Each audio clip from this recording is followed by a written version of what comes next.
Hi guys! For today's video, nagawa tayo guys ng pansit-pansitan salad guys. Ito yung kinuha namin kahapon guys doon sa pinuntahan namin sa Monacos Farm. Ang dami nilang ganito guys. Kaya ayan, gawa ako ng salad.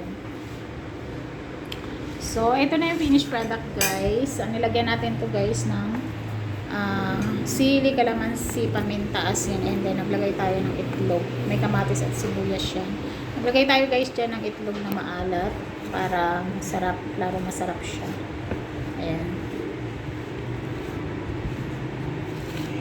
Ang sarap nito guys, promise. Pansitan salad. Ayan. With salted egg.